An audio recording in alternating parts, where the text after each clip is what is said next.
Hello everyone, and welcome to my 4,000 subscriber special.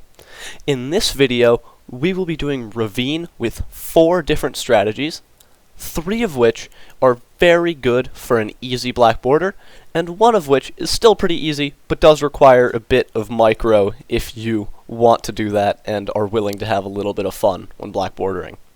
Anyways, let's get started. Alright, so all 4 strategies have the exact same first 2 rounds, and these first 2 rounds are by far the hardest part in any of them, so I'll just go over them now. First, we have the 3 incredibly precise dart monkey placements. This guy goes as high as possible while making sure that the corner on this tree is inside of the range border, and set the dart monkey to strong. If you lose on round 6, it is most likely because of this guy. He needs to get an off-screen snipe, which results in very precise placement. Next, we've got a second dart monkey right over here. This guy goes just right over here while making sure that the range border goes through this corner and this corner. Set this guy to last. This guy isn't as lenient as this guy. Or no. He is more lenient than this guy, but it's still somewhat precise. And then this guy just goes as top right as possible in this corner. Just shove him there. This guy cannot cause you to lose on round 6, but very possibly on round 7. If you've gotten the placements right, you should be able to beat round 6. This right here is the off-screen snipe I was talking about. That's why the placement is so precise. And then for round 7, get quick shots on your bottom right dart monkey. And then you can either click the sword 23 times before the round starts, and then once when there is a single green remaining, or you can just spam it mid-round like I do. You need the sword to kill that green. It has to kill that one specifically, because this dart monkey cannot deal with it on its own. And here is where the strategies deviate a little bit. Alright, so the 4 strategies we will be using today are Obyn plus Avatar of Wrath, which I consider to be the easiest of the 4. Next we have Ezili, Prince of Darkness, and TD6, which is almost as easy, but does have a very, very small amount of mid-round Velociraptor micro. Not much though. Then we have Psi plus Inferno Ring, which is pretty easy, but can be subject to a little bit of RNG on some rounds in the mid and late game.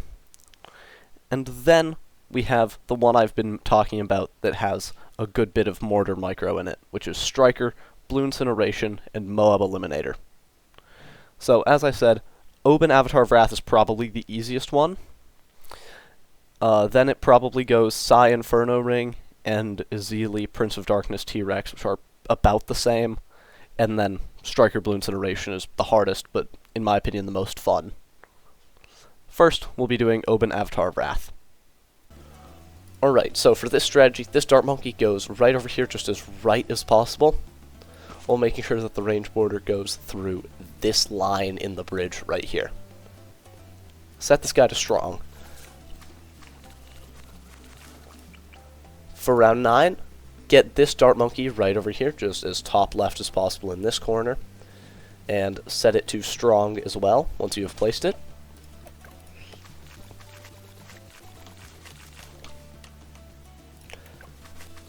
And then, for round 10, you want to get a 6th dart monkey right over here, just as high as possible and as close to the track as possible. You need to place this guy before the big wave of blues at the end of the round. You just need to place him before this whole thing comes out, and you should be good. Next, we'll go straight for Obyn.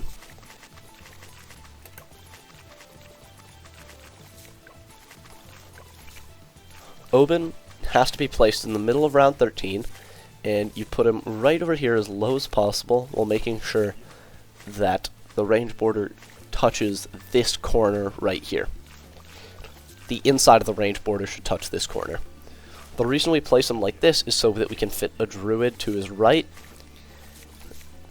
Yeah, we need that druid to be to his right in just a little bit, but not quite yet.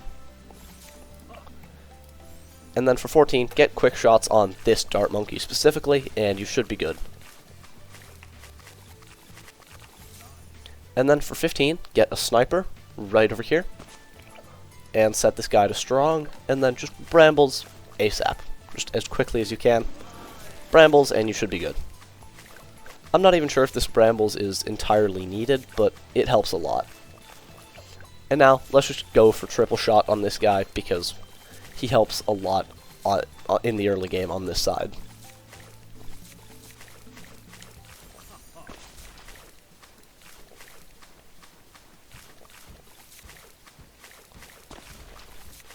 On round 18, I would highly recommend not using brambles because you want it for 19.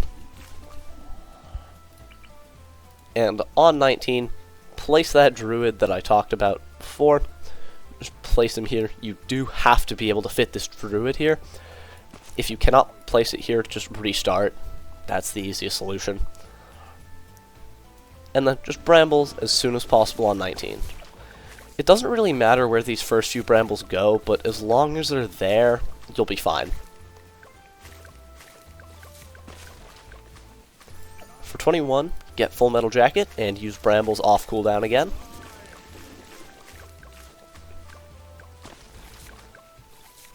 Ideally, the brambles are further back and on the bottom lane, but if they're not, that's also fine.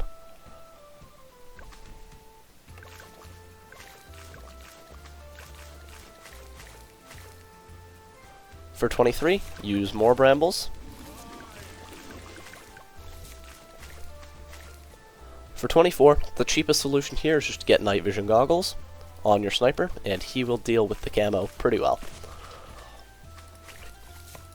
And then for 25, let's start going into our main early game, which is going to be an Arcane Mastery.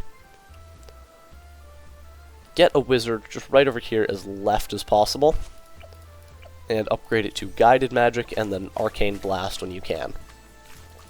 Oh yeah, and Bramble off cooldown again. That'll be happening a lot. Well, until we get Amassed, basically.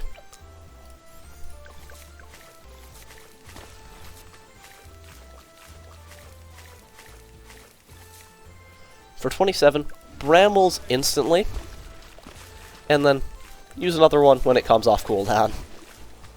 I'm pretty sure you don't exactly have to do... You definitely don't have to use the first Bramble, but just the second one is important to use. Before 29, you should have Arcane Mastery, and that is pretty much all of the difficulty in the early game done. And then just get the cross path on it so it can see camo and have more range.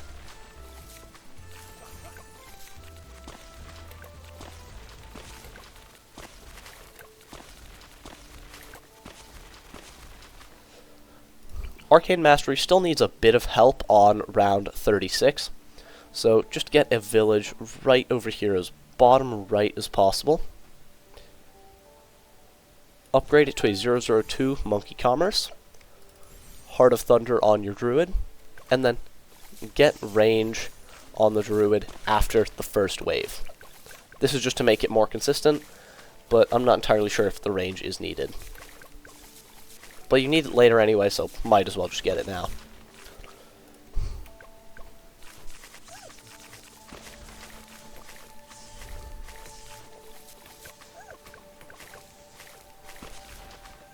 If there's ever a big rush of pinks and you don't feel confident in beating it, just put down a Bramble. You don't need it for 38. So yeah. And speaking of 38, get Jungle Drums on your village. This is the most consistent way to beat these ceramics. If the first ceramic goes to the left, it will look very scary, but trust me, you'll be fine. For me here it goes to the right, but even if it does go left, you should be fine. Here it looked pretty scary as well, and the first ceramic went to the right. So, it looks scary no matter what, but you'll be fine. Before round 40, get Storm Druid, and this guy will basically be our main ceramic damage for the right side. Oh no, not a Spike Factory. And then for round 40, just get an Alchemist right over here. a good visual indicator for this alchemist to know if you've placed it right is if the range border touches just the tip of the sword right here. Get acidic mixture dip. The only thing in its range should be Obyn, so it should give it to Obyn. And then when Obyn starts attacking the Moab, just bramble it. That instantly melts the Moab layer, and the Storm Druid just blows it back and kills it. Pretty cool round 40, in my opinion. You don't see stuff like that too often. Well, you kind of do when you're using Obyn, but eh. For 42, let's get a spike factory right over here.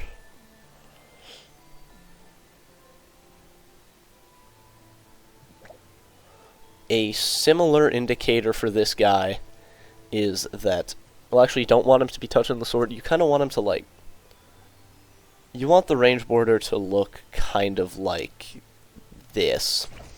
It should be touching, or like the outside of the range border should be touching the edge of the drum right here. And when you get range on it, it should be able to reach all three lanes comfortably. So get smart spikes and bigger stacks. The reason why we placed our alchemist here specifically is so that when we upgrade it to a berserker brew, it prioritizes this guy. This alchemist has already had 2 uses, and it's just very good, because we needed this alchemist on it anyway, and using it for round 40 is pretty cool as well.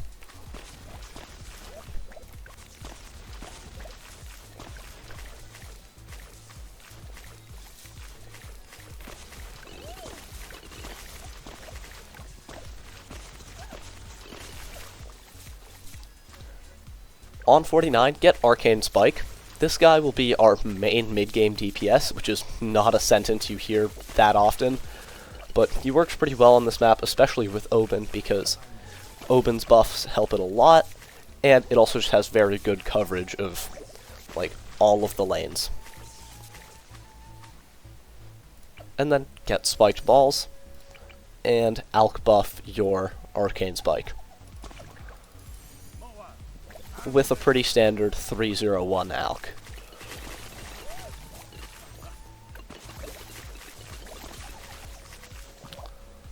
And then, just for placement, or just for like placing things as closely together as possible, get a druid right over here. We won't be upgrading this guy for a while, but just get him over here. Get another druid right here.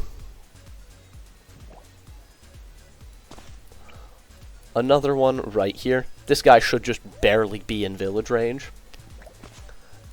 And then get a guy right over here. Just as top left as possible while still being in village range. This guy we do want to upgrade. We'll get this guy to Druid of the Storm as well, because we want one on either side. It's pretty important. And then just get 301 on it for now. We'll get Heart of Vengeance on both of them later, but not quite yet.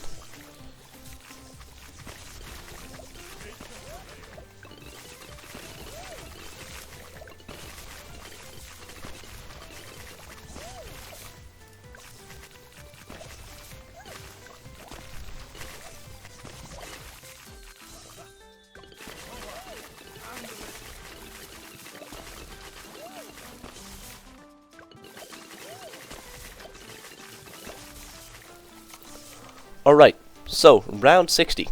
We need a good bit of extra Moab support, because the Arcane Spike is kind of throwing right now, sometimes. So, get a 002 discount village up here. Get Moab Glue. Just a 013 set to strong, nothing like new.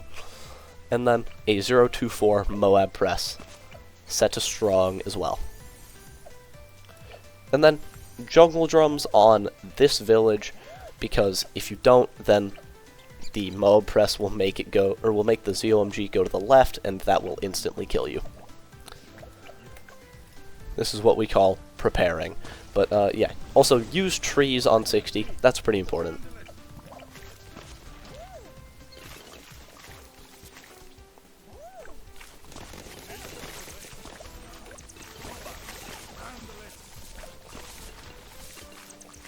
Alright, so for 63, let's get Heart of Vengeance on both druids, and we'll start upgrading these 3 druids to Pop Lusts. But for 63, we want to move our trees down here, use them, and then collect the money from your old trees. This money isn't actually new money being generated, it's just the money you would have made anyway from popping the Bloons normally. So no extra money is being generated, this is just no cheesing chimps has been done. But yeah. For 64, you should get 1 Pop Lust. Leave all of the Pop Lusts at 004 for now. Cross-pathing them will waste a bit of money that we do need later on.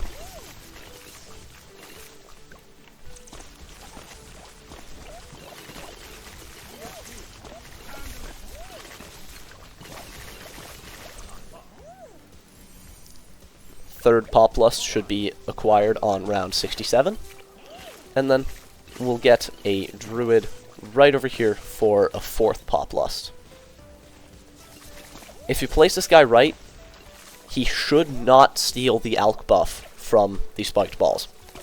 If you've placed all of these things right, your spiked balls should still be getting the alk buff. This is pretty important for round 78 specifically, but even if it does take the alk buff, you could still be okay on 78. It does get a bit inconsistent though.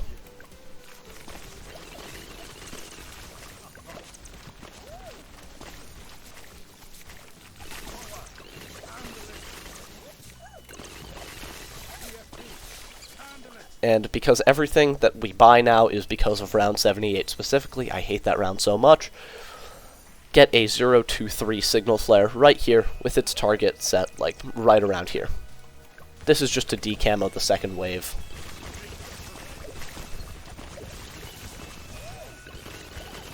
Oh yeah, I forgot to do this earlier, but on 74, refresh your trees down here. Nothing actually went into them, which is nice, but they're just there for safety right now.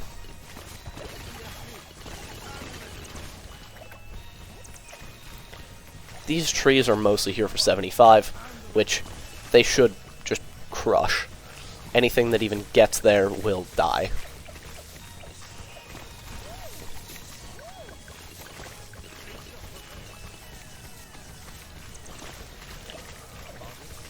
On 76, move your trees over here and use them, and collect the money, obviously.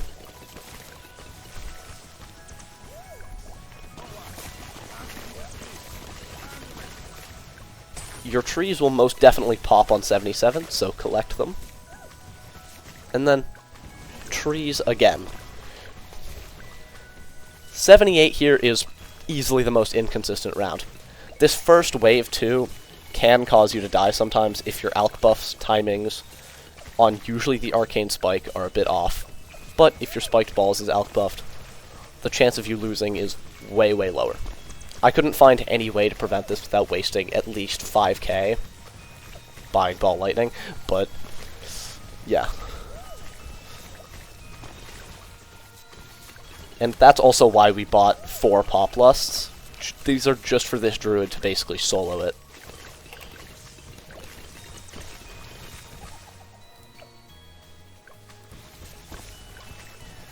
$79 is pretty easy. It might look like you're making a regrow farm, because you, like, kind of are until your trees pop, but then Arcane Spike starts to just pop everything.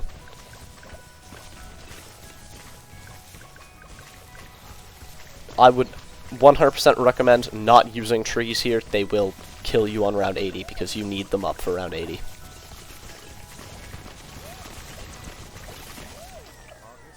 For round 80, just use trees, and then wait for the ZOMG to come around, and then when it pops to Moabs, Brambles, trees just tanked like an entire ZOMG inside. It is hardcore carrying right now.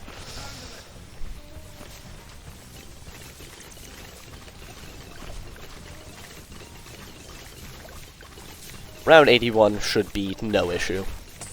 Your trees will pop, so use them, or collect them, but yeah, 81 should be no issue. For 82, use trees again, and just wait for the round to, to just end, because there's nothing else you gotta do.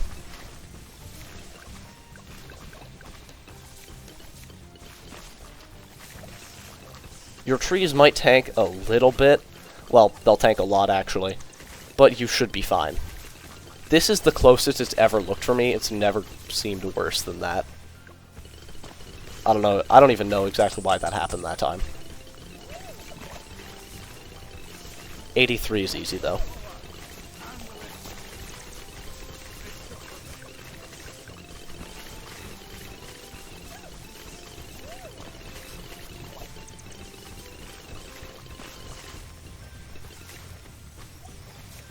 On 84, use trees again. And at the end of this round, you should be able to afford the Avatar of Wrath, finally, on this middle druid right here. It's very important that you get it on this druid.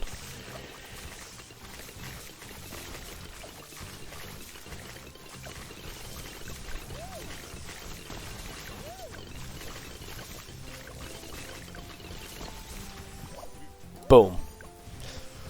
And normally you would get the middle cross path for this guy, but because we don't really have space for a mib, as I think you can see, we want to get the top cross path so we can pop it, or so we can pop DDTs. And collect your money from trees, obviously. Now, let's buff him up a little bit so he can see both sides very easily. Just give him a fairly standard 420 alch buff. And use trees again on 86 just to be safe.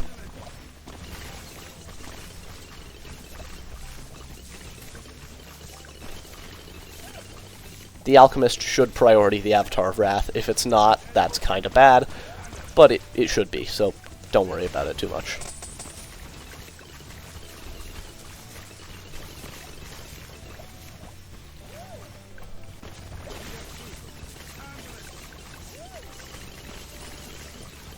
Once you've gotten Stim, let's get the last two Pop Lusts, which you sometimes, if you place things very, very well, you'll be able to fit them, like, below this Alchemist right here, or between these two Alchs, but I placed them a bit poorly, so just get them over here.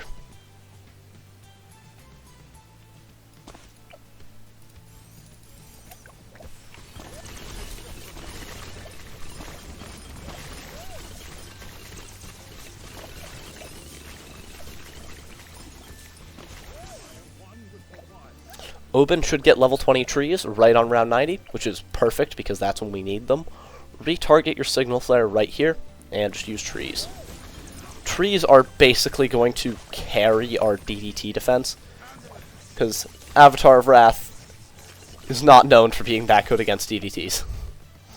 Also, now when you place this Pop Lust, it is fine if your Alch buff is no longer targeting the spiked balls. Your fifth Pop Lust you should be able to fit in over here. It probably won't be in discount range, but it should still be in range, or it should still be able to affect the Avatar of Wrath, which is all that matters.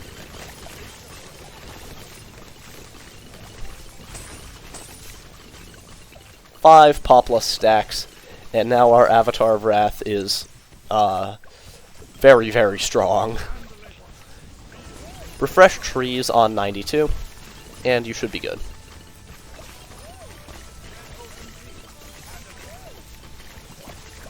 Our Arcane Spike is still doing a lot of damage, mostly because it's always attacking. But Avatar of Wrath will catch up to it in pops, don't worry.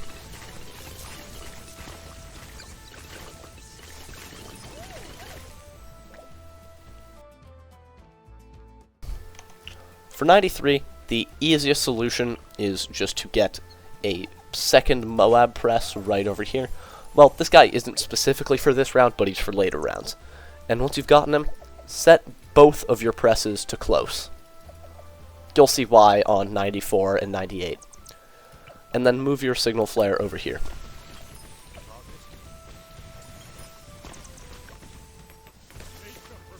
Your trees should just eat up those DDTs, and Avatar of Wrath will deal with the other ones.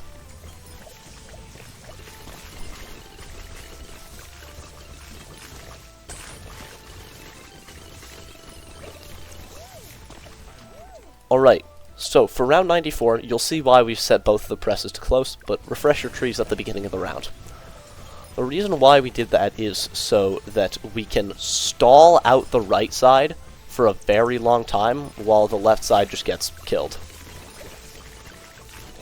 You can see that we're stalling the right ZOMGs for a while, to let our Avatar of Wrath deal with the ones on the left, and then it will deal with the ones on the right. This helps this exact thing is used on 98 to just make that round free.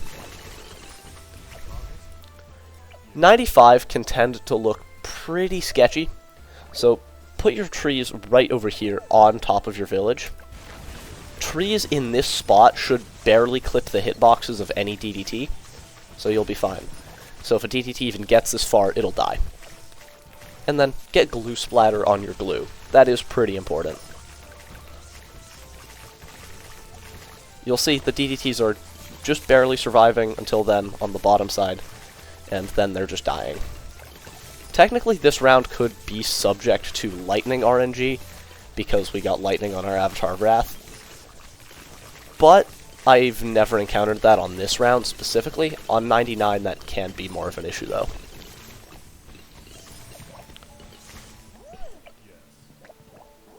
Put trees over here for 96, and yeah, that's all. 96 just gets destroyed by Avatar of Wrath.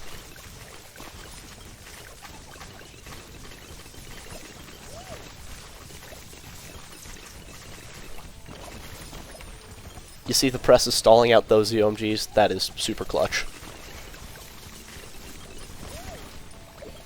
And trees can clean up when Avatar of Wrath is weaker. 97 is somehow one of the hardest rounds in this entire run because it involves a somewhat weird first strike timing. What you want to do is they'll reach the FZOMGs will reach the bottom at about the same time. When the Avatar of Wrath pops the layer of the bottom one, first strike the other one.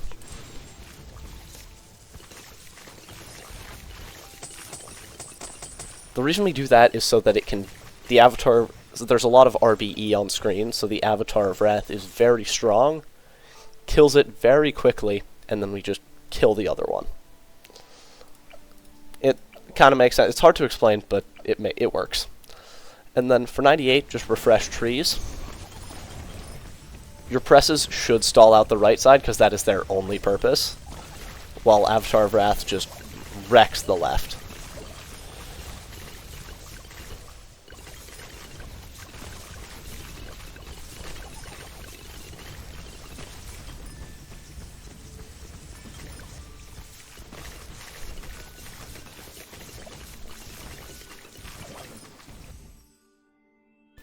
We have reached round 99, which unfortunately is the sketchiest round in the entire run, and I don't think there's an easy way to make this consistent at all. Actually, no, I don't think, let me see. No, there is not enough money to buy a Sabotage Ninja. So you kind of, it might be subject to a little bit of gambling. Move your trees to the round 98, or to the, that spot, and then just pray. Pray that trees eats all the fortified DDTs. It is possible to die here to bad RNG, and there's no way to fix that, I don't think. That is because we need an alk buffed spike. Oh my god, I really messed up here. Let me just see. Let's see if you can buy the Sabotage Ninja and have enough for Spike Storm. The best time to use the Spike Storm is when the bad has already eaten up all of these spike piles. And then use Brambles on it. Avatar of Wrath should deal a lot of damage.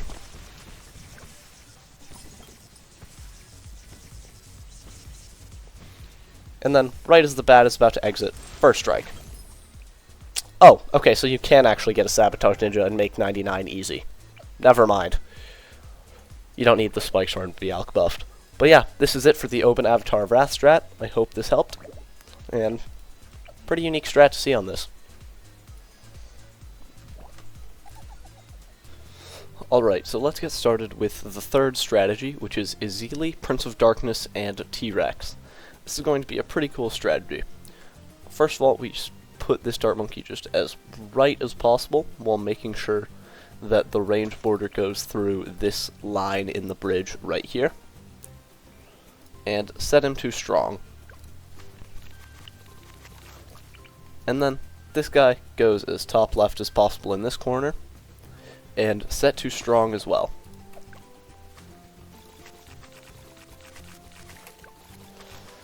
And then in the middle of round 10, just place this guy as top left as possible, and leave him on first. You have a lot of time to place this Dart Monkey, but you do have to place it mid-round.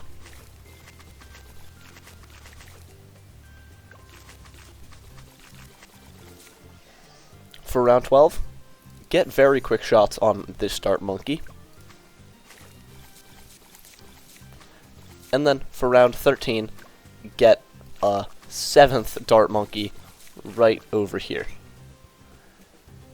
This spot is fairly tight, but you should be able to fit it in here.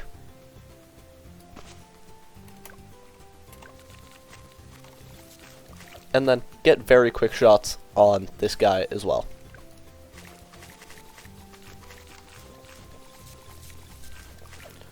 And then get triple shot on your left very quick shots Dart Monkey. And then set your top Dart Monkey to strong. That is very important because sometimes if your placements for these are slightly off, you can leak this round. But with the Dart on strong, you shouldn't be able to. Set it back to last afterward though, because you do need it on last for the upcoming rounds. And then get triple shot on your right very quick shots as well.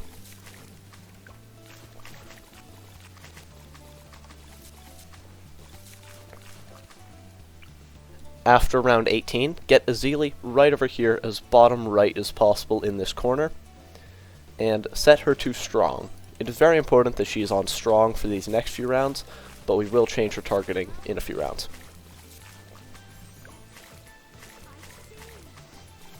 For 21, get a sniper right up here, just as top right as possible.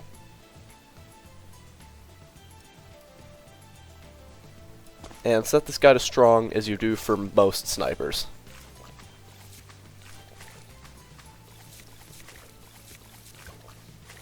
For 22, get Full Metal Jacket on your sniper, and then set Ezili and this Dart Monkey to first.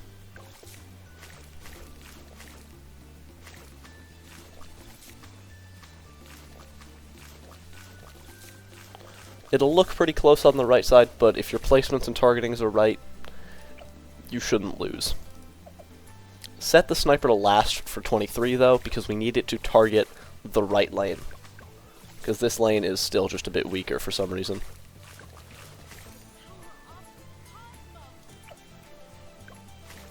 For 25, set your sniper back to strong, and then we'll start building into our main early game, which will be an Adasaurus.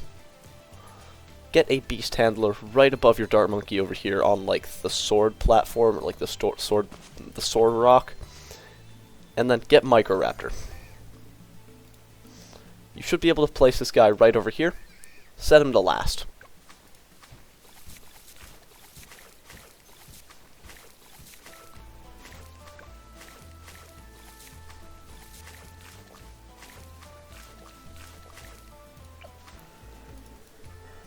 And then move him over here for round 26.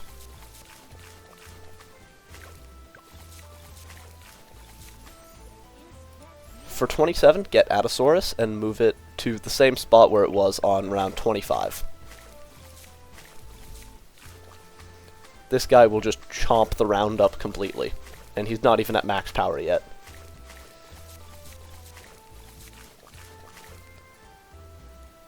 On round 28, move him over here. And, yeah, no, just keep him on last, actually.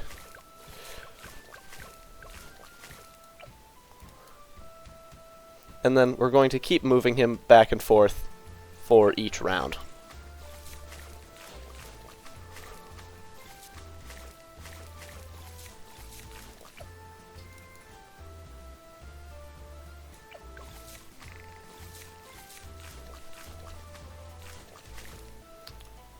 For round 31, get a spike factory just as low as possible, while making sure that the range border just barely touches the inside of, like, the track's outline over here.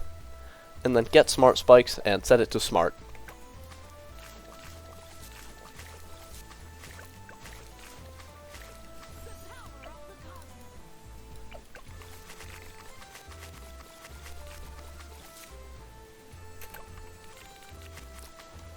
For 34, get a second beast handler right over here. Upgrade this guy to Adasaurus as well, and then merge your other beast handler into this guy. The reason we want to do that is because, for some reason, these beast handlers, they can only, like, move it, or, like, move the dino into the other beast handler's range if their ranges overlap. And this guy just has the best spot to make sure as many ranges as possible can overlap. But yeah, just put him up here now, and set him to strong. That is going to be very important for these next few rounds. He's just going to chomp up these rounds, don't mind him.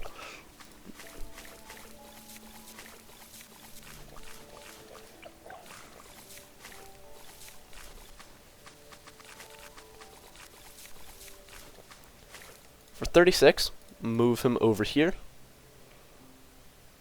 Set him to last. Get bigger stacks on your spike factory, and then get a second spike factory right over here. Making sure that the range border is touching the inside of the track outline here, and the outside of the track outline here. With this spot, it should be firing just on the left over here.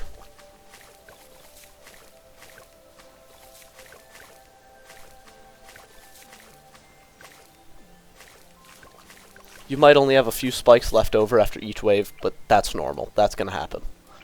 And then for 37, set him back to strong. Move him over here for 38. And then move him back for 39.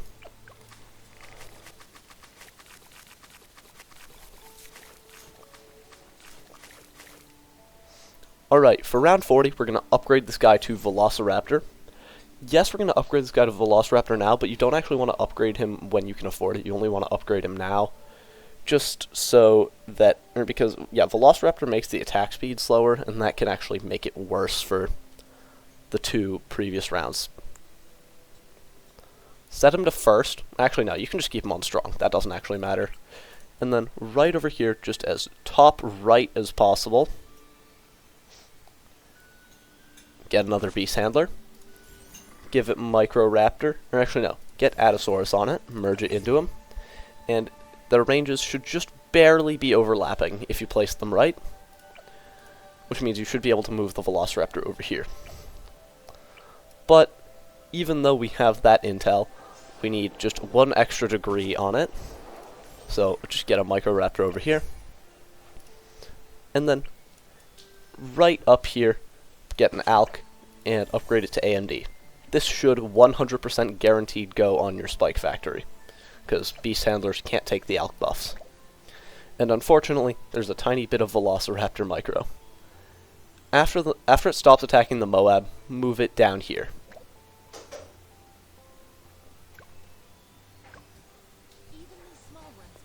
It should get 4 attacks off, and then move it down here, and you should be good. Should layer skip to reds, and you win.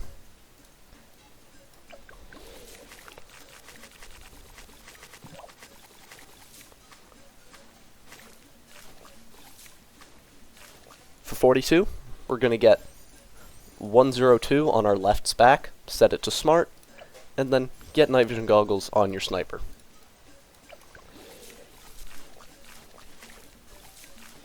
keep moving your dino every round, very important. For 43, put it up here on this corner, and upgrade your Alk to a Berserker Brew.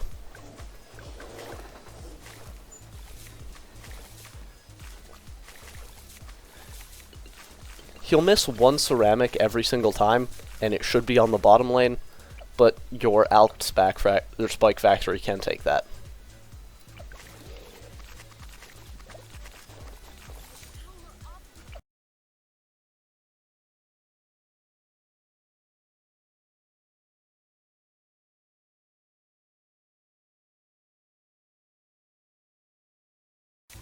For 46 here, we're going to do quite a lot. So get a village right over here, just as top right as possible.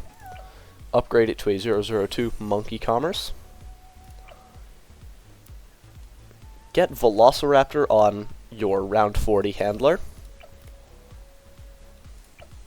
Adasaurus on this left handler. And then get another Microraptor handler right here. He'll be at degree 23, and we can get one more degree next round to make him degree 24. And degree 24 will help a lot for this run. You don't actually need degree 24. You can just stay at degree 17 or 18. But 24 just makes it more consistent and safe, so might as well get it. And put him here for 47 as well. And then, yeah, we just get one more Microraptor handler here. Degree 24. He'll still leak a ceramic because the ceramics are just spaced enough for that. But your Spike Factory can easily tank it.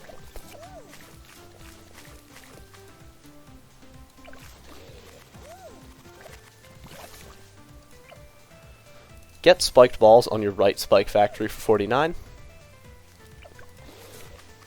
And for this round, it is very important that your Velociraptor is on strong. If it is not on strong, there's a non-zero chance that you lose, because it won't be focusing the ceramics.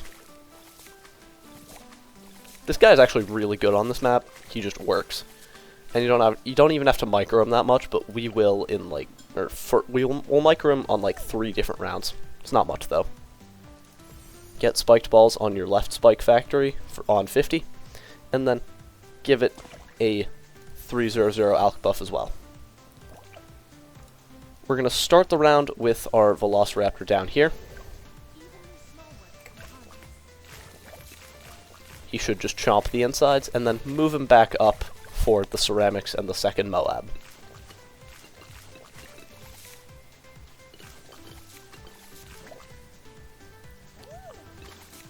And then get jungle drums on your village for 51.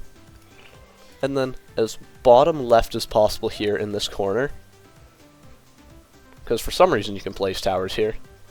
But yeah, just in this corner, get a 103 Shimmer. We will turn this guy into our Prince of Darkness later, but the Shimmer acts as some valuable decamo. And for this round, and only a few others, we're going to put our Velociraptor down here.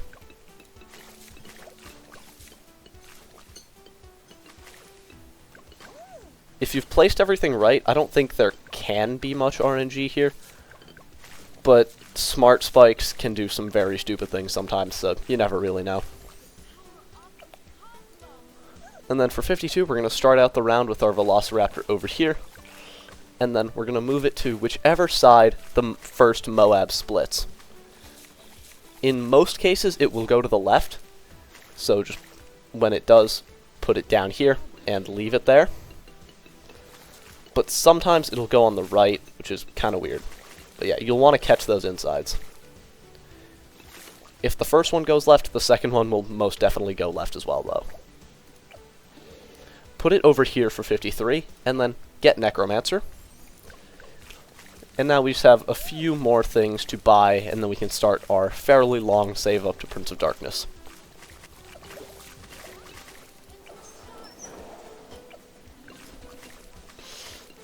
And now that we have Necromancer, we won't have to do any Velociraptor Micro for quite a while.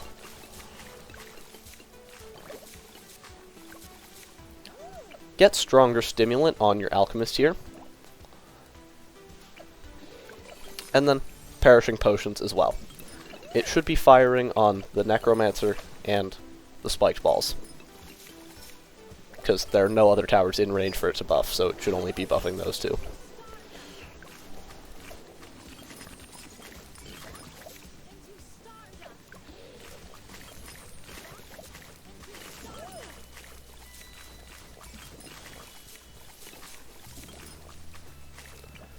And the last thing we buy for this setup is a 013 Moab glue set to strong, and now we start our fairly long save up until Prince of Darkness.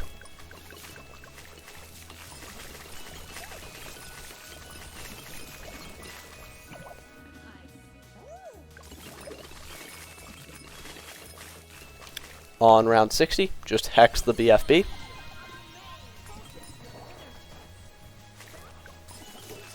Ezili's main attack is going to do a lot of very important Moab damage throughout this run. I think you've already been able to see that, though, on rounds like 50, where she just soloed the Moab. But yeah, Ezili's main attack is going to help a lot. Mostly on rounds like 71, where it can hit every single difficult Moab. But yeah. For 63, we're going to put our Velociraptor up here instead of the normal spot. This is just more consistent. He'll chomp the entire round. Nothing should get through. This dude is so underrated, like, he's actually really good. If one or two ceramics do get through, the Spike Factory should get them. For 64, set your Velociraptor to first, and make sure Ezili is on first. And then just hex immediately. The round does not stand a chance now. And then set it back to strong for 65.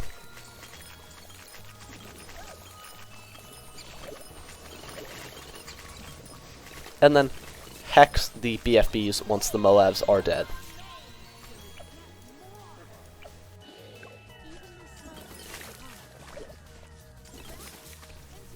'66 might look a little bit suspicious, so if you want to, like,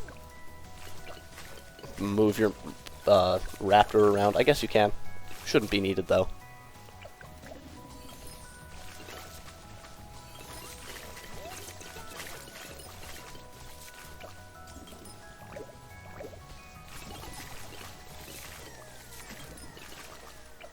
This is one of the few instances where Necromancer actually does something. Kind of interesting. Oh yeah, hex the BFB on 68. Almost forgot. What the heck? That was a weird visual bug. Okay. But yeah, hex the BFB on 68.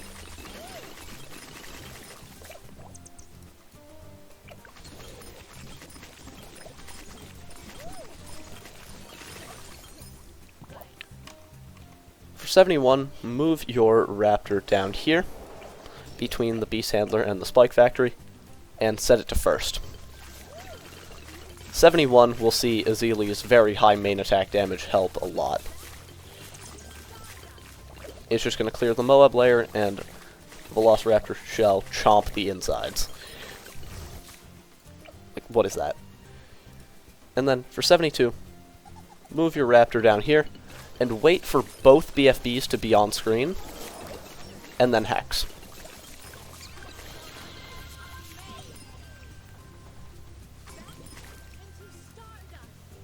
And then for 73, put your raptor in the same spot where it was for 71, and you should be good. It should just chomp the Moabs.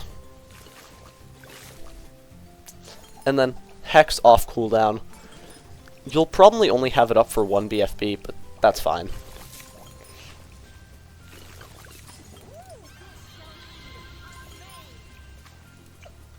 And now, final round until we afford pod.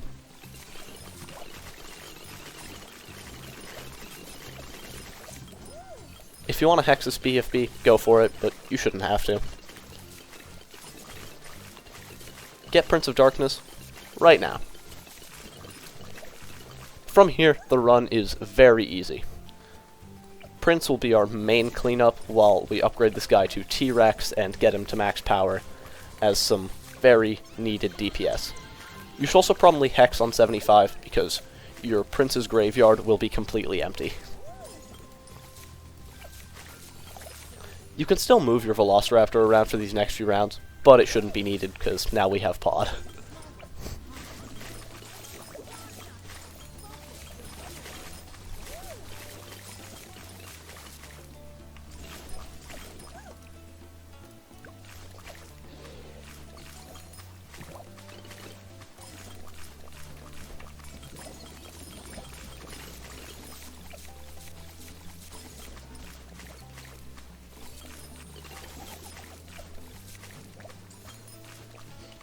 You should be able to get T-Rex on 79, and just put him up here.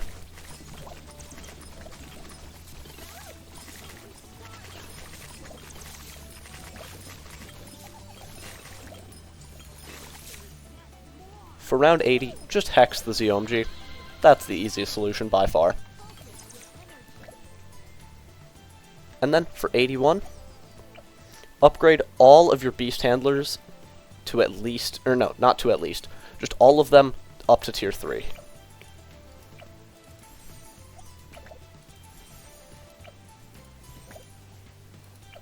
And now our T-Rex is only one merge away, or one tier 3 merge away from being maxed out.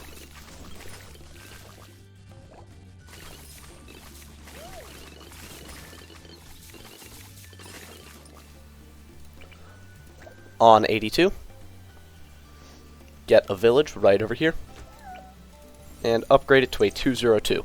And now our Rex should have jungle drums. And then get your final tier 3 merge right here. Boom, now he's maxed out. And he is very strong. This guy is really good. He'll be our main, like, actual DPS. And now, it's time to get quite a lot of support. Upgrade your Moab glue to a 024 Relentless glue. And we'll be able to get more next round. Not quite yet. The first of these supports are going to be 3 204 Moab Press Boomerangs. And yes, even with the recent change, 204 is still better on this map, because all of the Bloons are coming out of one entrance. Once both ZOMGs have split lanes, use Hex to just take them out.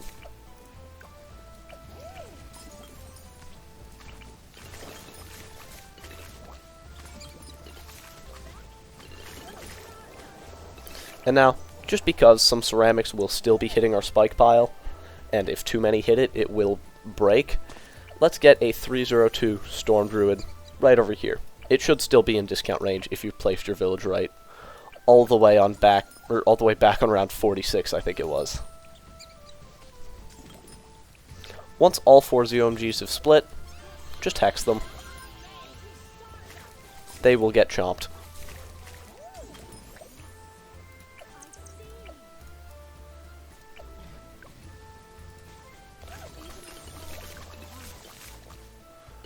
On 88, if you want to use a T-Rex Stomp, go for it. In fact, if you want to use this ability at any time, just go for it. It won't hurt. Ever. You should be able to get your third Moab Press on 89.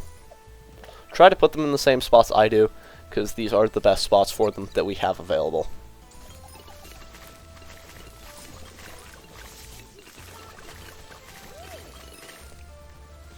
Round 89, I would recommend using a Stomp, because those F-Moabs got pretty far.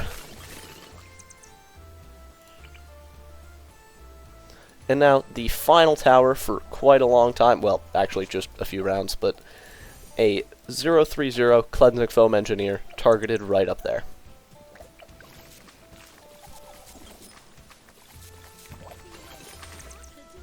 And after round 90, move him right over here on top of this tree stump. This should decamo every single DDT, so our T-Rex and our glue can hit them easily.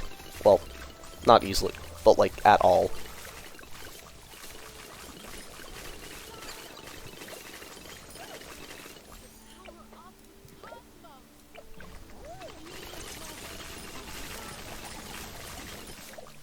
On 92, if you want to use a hex, go for it, but I wouldn't recommend it, as we want our pod to have a nearly full graveyard for 93.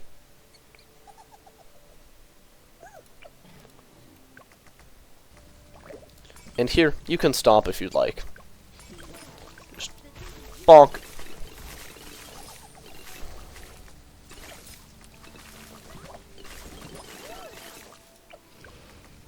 On 94, once things start splitting, use a stomp, and then just use it off cooldown.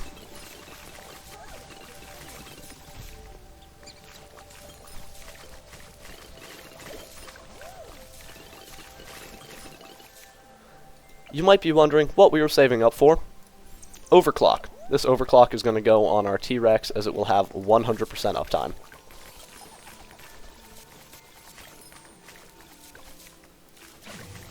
You have to overclock the base, not the, you have to overclock the beast handler, not the actual T-Rex.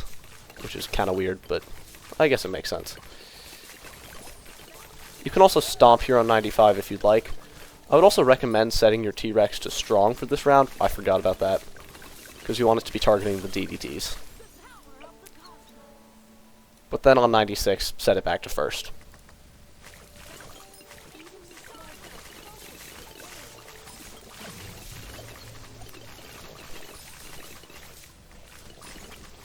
And then, for round 97, get a 040 Bloon Sabotage. This guy isn't actually required for 97 specifically, but he is required for 99, so might as well get him now to help out on 97.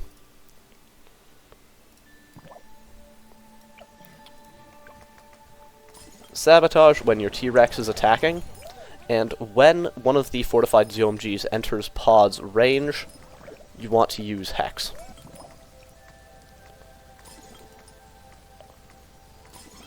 Or when it gets close to it, at least.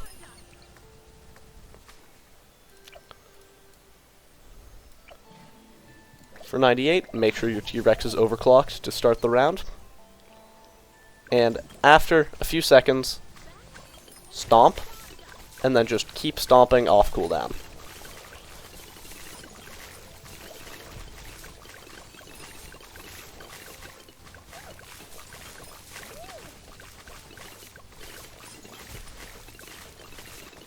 That will destroy 98, which is kind of funny. Without even a hex. For 99, set your T-Rex to strong, and sabotage when the DDTs show up. I'd also recommend stomping when the DDTs are actually there. I used it on nothing, but stomp when there are a lot of DDTs there. Easiest round 100 of my life. Get hex. Or get level 20 Ezili, and use Hex.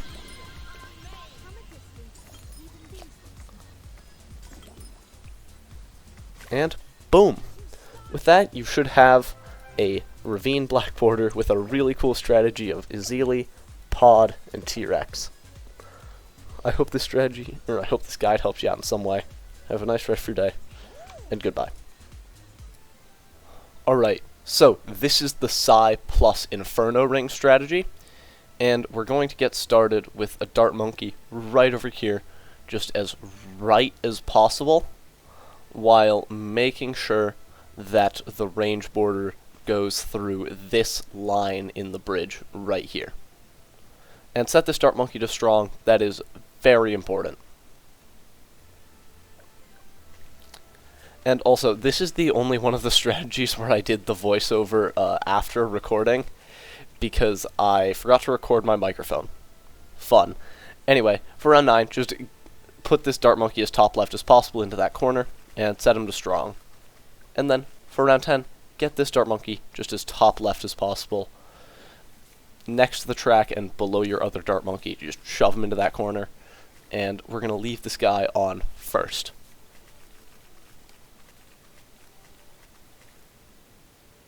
Next, for round 11, we're going to put another Dart Monkey right over here, just in this small little gap. It's a pretty tight spot, but you should be able to find it. It's just to the left of your quick-shot start. Next, we're going to upgrade this Dart Monkey to quick shots, and now we're going to start upgrading both of our quick shots Dart Monkeys to triple shot, we start by getting very quick shots on both of the darts, starting with the left one. And then we'll also start with getting triple shot on the left one after round 14.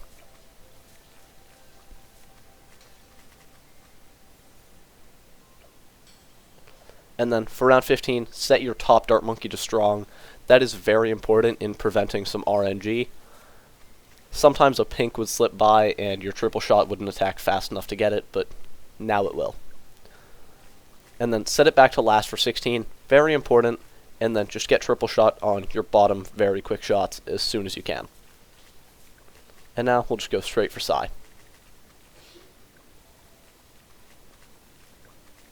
We'll get Psi right before 21 here. Just place them as low as possible, about in the middle. And leave them on first for now. Pretty important.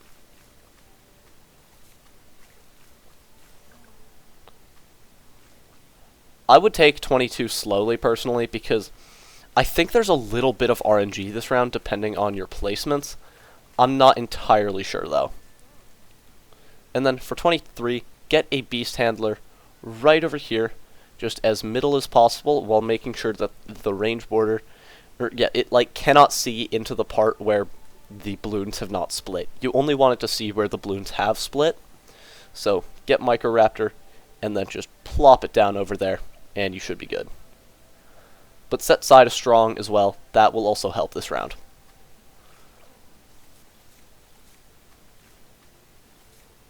Psi on strong will just delete as many balloons as possible from the round, which is more important than catching leaks. This Microraptor will turn into our main early game, which is going to be an Atosaurus. So yeah.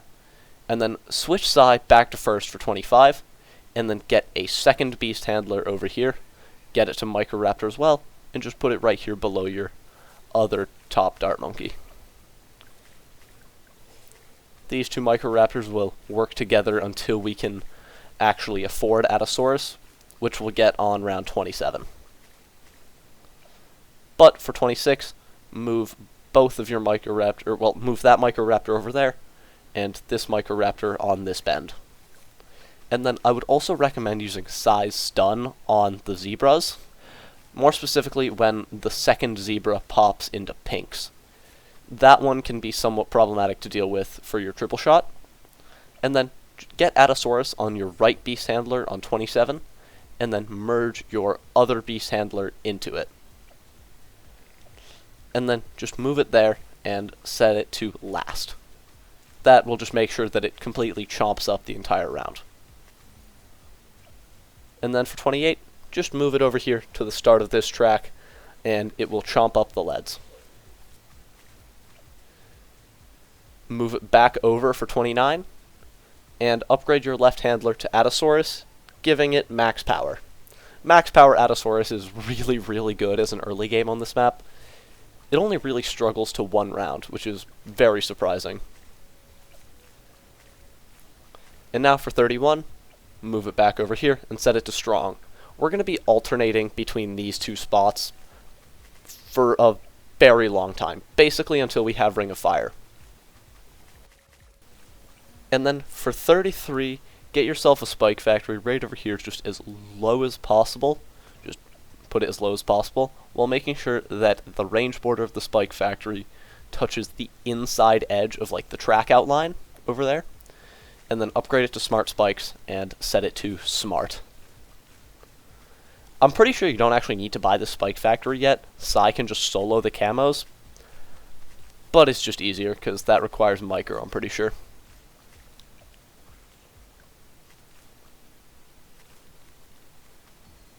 And then for 36, get yourself a Spike Factory right over here. Just right down over here. All you gotta do is make sure that the range border touches the inside edge of that track outline, and it should also touch the outside edge of this track outline here at the bottom.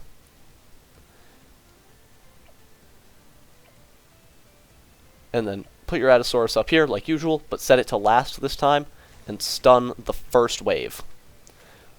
This will give your Spike Factories time to build up a decent pile, just to make this round as RNG free as possible.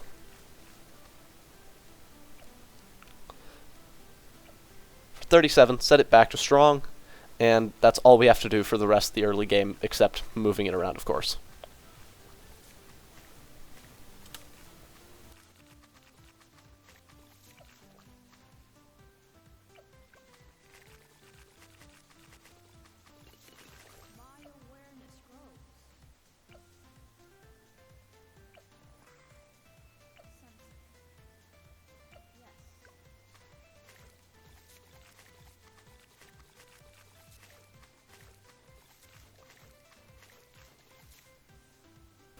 And now for round 40, get down an alchemist. Nope, not a village yet. Get an alchemist right over here, just as bottom right as possible here. This alch is just here to make sure we place everything together as closely as possible. And then get a village as top right as possible next to it. And then upgrade your village to Monkey Commerce, Spike Factory to bigger stacks, and Alchemist to Berserker Brew. Move your Atosaurus to this spot, not the normal spot, and use Psi's stun ability when it starts attacking. This will make sure we just get as much damage on the Moab as possible, and then Psi just kills it. Cool. After round 41 is where Atosaurus starts to fall off a little bit because the rainbows and zebras are getting replaced with ceramics. But it's still very important to have, as it'll just do a good bit of damage to the ceramics and let our spike factories tank them easier. We're still going to keep moving it around though because it's the only good balloon defense we have until we get Ring of Fire, which is kind of crazy, but somehow this setup holds. For 43, set Psi to strong. Very important that they are set to strong. If not, you will lose terribly. And then get an alchemist over here in discount range and upgrade it to Berserker Brew. It should be going on, it should apply the buff to your left spike factory. And then just use a stun when ceramics approach Psi. This round can look very sketchy. This round and all of the other ceramic rounds until like round 50, but it's just gonna happen. And then get spiked balls on your right spike factory.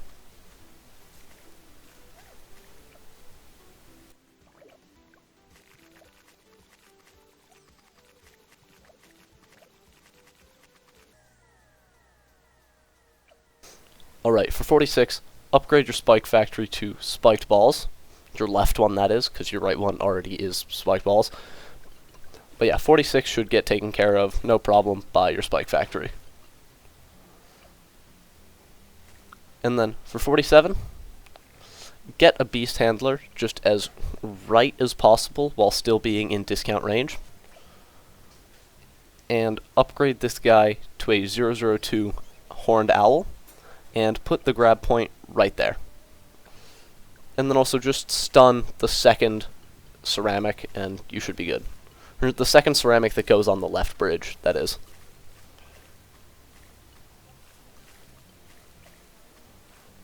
You might also want to set Psi to first here, just in case any weird shenanigans happen.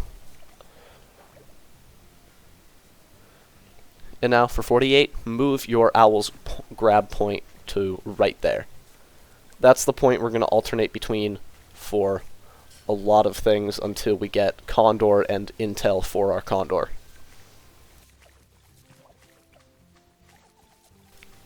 Now, let's just get Jungle Drums on our village to buff pretty much everything we have.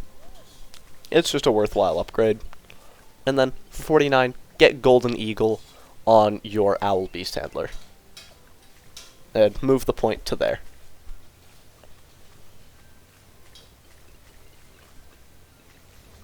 You can also stun here on 49 if you'd like, but it's not required. I would actually recommend saving the stun for the first Moab on 50. So, yeah. We're going to keep moving our Atosaurus for quite a bit, which is a bit annoying. But then, 50, get a base Druid right here. We're not going to upgrade this guy yet. He's just going to be chilling there. He's just a placeholder to make sure our placements are good. And then get a beast handler right over here. And not another... Yeah, just nothing new. Just get a Falcon and merge it in, so we have intel for our Golden Eagle. As I said earlier, I would recommend saving your stun on 49 for the first MOAB of 50, because it can get a bit weird if you don't have it. You can also stun the ceramics. I went that route, stunning 49 and then the ceramics. But you can also just stun the first MOAB of 50 and you'll be fine.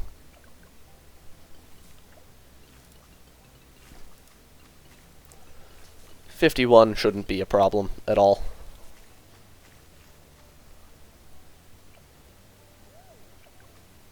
.52, it is very important to have your Atosaurus over here. If not, you will lose to the rainbows. He is popping them into blues, which is helping more than you could imagine right now. Stun the first MOAB. Just stun the first MOAB, and then get Condor as soon as you can. This guy should just help out quite a lot. Condor is going to be our main mid-game. This is where the RNG can come in a little bit. He's just a bit weird like that sometimes. But yeah, now we're going to upgrade both of our top beast handlers to Falcon and merge them into our Condor for some really good intel. That's kind of why I went the Atosaurus early game, because we already have those beast handlers. And now we're going to get another beast handler over here and upgrade him to Falcon as well and merge him into our Condor for the last bit of intel. And now we have a degree 20 Condor that can see pretty much everywhere on the map. For 54, put him up here, and we're going to set him to strong. That is going to be pretty important to make sure that it prioritizes MOABs over ceramics. You can also use a stun here if you'd like. I'm not entirely sure if it's required, but just for safety, you know. Sometimes Condor just goes on this, like, I don't even know what to call it. I'll just call it a spiritual journey, where it's grabbing something, and then it just runs off to try and grab something else. But the balloon it's trying to grab moves faster than it. And it just ends up doing nothing and just wasting time. But yeah, if you place your spike factory correctly, you should be able to place attack shooter to the right of it. And we're going to upgrade this guy to a 302 hotshots, and then we're just going to get Ring of Fire when we can afford it. And then the final thing before we save up to Inferno Ring is that we're going to get our Alchemist to Stronger Stimulant. And also, I'm going to guess that you've seen this already, but we're going to be alternating our Condor positioning between two spots until we afford Inferno Ring, and after that, unless specified otherwise. So yeah, get your right Alchemist to a Stronger Stimulant, and then get Perishing Potions on it as well. Now it should be buffing the Spiked Balls and the Ring of Fire. And now we can start the long save up to Inferno Ring.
For 64, set Condor to first, and then stun when a bunch of MOABs are starting to split, and you should be good.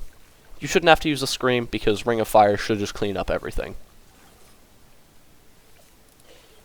And then, set it back to strong after 64.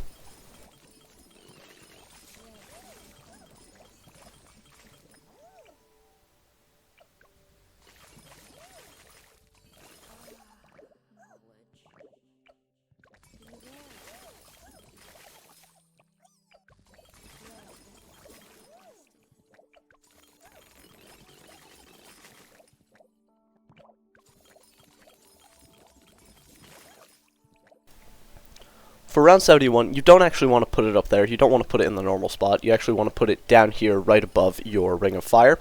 And you also want to stun when there are a bunch of Moabs in range of size stun. That'll just let Condor space them out a little bit and let Ring of Fire pop them individually, which does help a little bit.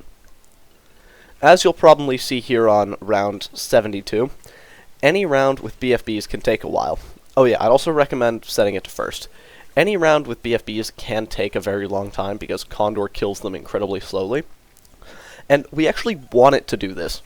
Because Condor has this weird interaction with BFBs, or like anything really, to where if it would split into multiple things, like how a Moab splits into 4 ceramics, if it dies while it's being grabbed by Condor, it'll only split into 1. So a Moab, while it's being grabbed by Condor, would only split into 1 ceramic instead of 4. It's a weird interaction, but this allows for Condor to not overwhelm itself sometimes. And yeah, this only happens if Condor is like the only thing dealing damage to the BFB. So the rounds take a long time, and that is intentional. It's kind of unavoidable.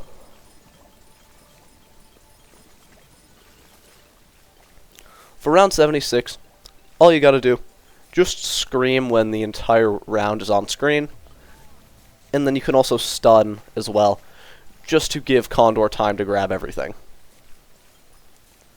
77 will also take a while because we want to do the Condor interaction again. It's annoying, but it has to happen.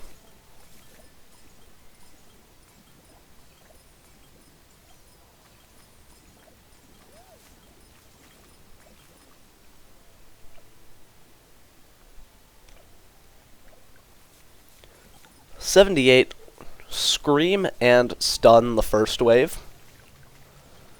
And then the second wave of ceramics, you can just scream it. You don't actually have to stun it as well. Because by then, your spikes will have accumulated and they will be able to tank most of the wave anyway.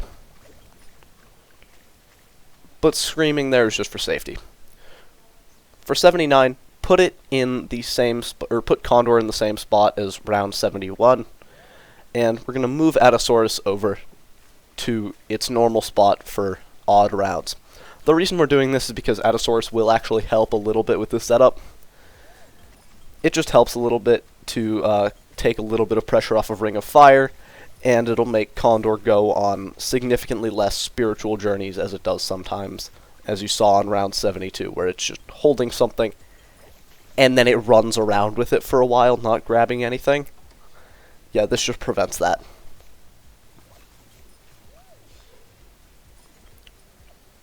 Round 80 is incredibly tight, so we want to get as much damage on the ZOMG as we possibly can. So we're going to move Atosaurus over there, and then move Condor's grabbing point over here, just like around this area, so that it's still on the lane where our Spike Factory can hit it, but as far down on that path as possible without being right next to your Ring of Fire. Because we need the shortest travel time between the BFBs and Condor. For round 80, you're going to move your Atosaurus over and stun when it starts attacking, and then you can even move it around to maximize damage on the ZOMG. Because right now, our literally only ZOMG damage is the spiked balls. Well, I guess there's also the Ring of Fire, but it doesn't do much. We're mostly just relying on the spiked balls to pop the entire ZOMG. Condor should grab the 2 BFBs, and because of the interaction I mentioned earlier, you want to move Atosaurus away, just to make sure Condor doesn't overwhelm itself and then overwhelm your spike pile. Condor being like a big RBE deleter is very good. RBE, or also by the way, yeah, RBE stands for Red Bloon Equivalent. It's just how much stuff is in a thing. It's kind of hard to explain. But yeah, you want to move your Condor here for 81, because we're about to get Inferno Ring, and we just want to kill it as fast as possible. You can also stun to stall just a little bit more, and get Inferno Ring. From here, the run is pretty easy. We're going to set our Inferno Ring to strong, just so the meteor targets the OMGs, and then we're going to get primary training on our village, and finally, that druid from ages ago will get upgraded to a 302 Druid of the Storm with Heart of Vengeance.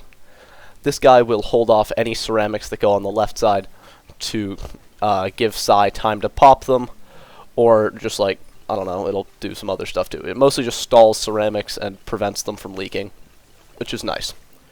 Even though we have Inferno Ring, we're going to keep moving Condor every round, just to prevent RNG. It helps a lot. And now, because the left side is still fairly weak, we're going to upgrade our spiked balls on the left side to a spiked mines. This guy will just prevent all possible RNG by being able to tank whole Moab swarms if needed. And then we're also going to give the Alchemist that is buffing our spiked mines the faster throwing upgrade, just to prevent this RNG even further.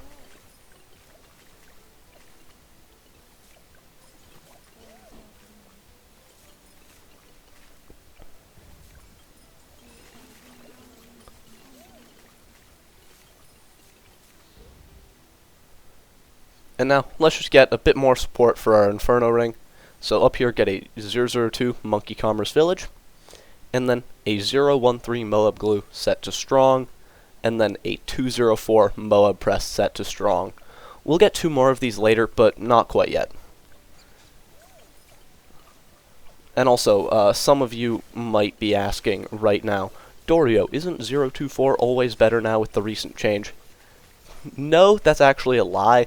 It's not always better. That's because 204 is still better if everything is coming out of the same entrance, like it is here. So here, it's still better. And now for 89, get Jungle Drums on your top village. And then get an Engineer right up here. And we're going to upgrade it to a 030 Cleansing Foam. And target it, not there, over here, just at the start of the left tracks. This is going to be our only decamo for the run, and it's more than enough. After 90, move it just as right as possible here, aiming for that tree stump. This cleansing foam can't actually hit the track, but that's fine, because it will hit the side of the DDT's hitboxes, and that still decamos it. It'll decamo the DDTs without decamoing any of the purples on 95, which also helps a lot to make sure it decamos everything and doesn't waste Pierce. Now for 92, we'll get a second 204 Moab Press, set to strong as well, and we're going to upgrade our Moab Glue to a Relentless Glue. Oh yeah, and anytime there are ZOMGs and they pop open to BFBs, just scream them. Except on round 97, don't do that, that's not good.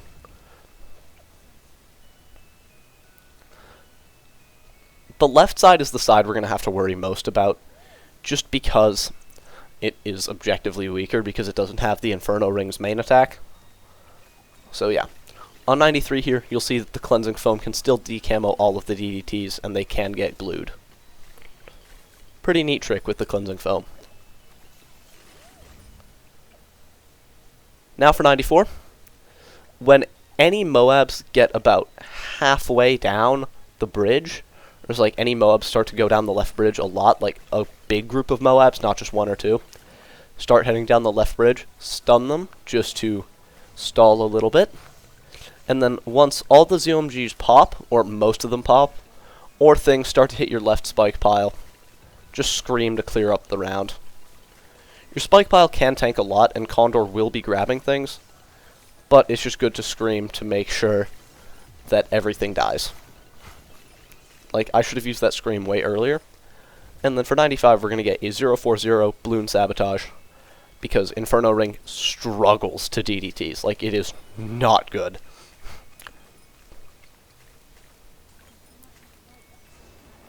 We're going to use a Sabotage when either the 4th DDT comes out, or a DDT starts getting attacked by the Inferno Ring main attack. It really doesn't matter which indicator you go by. Either work. And then after the Sabotage runs out, your spiked piles can just tank the DDTs. They had a long time to build up and are very strong.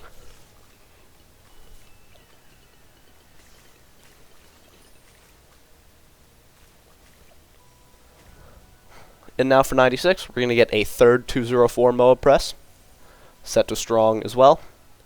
These guys will just stall any ZOMG or fortified BFB. They're mostly just prevent RNG on round 98. Same way we beat 94, we're going to beat 96. When there are a significant amount of MOABs on the left bridge, stun them. And when multiple things start to reach your spike pile, just scream to clear them up. Normally that will happen. It didn't seem to happen to me because I guess Condor just grabbed them all. Sometimes it won't, so just be ready to use Scream regardless. And then sabotage the ZOMGs.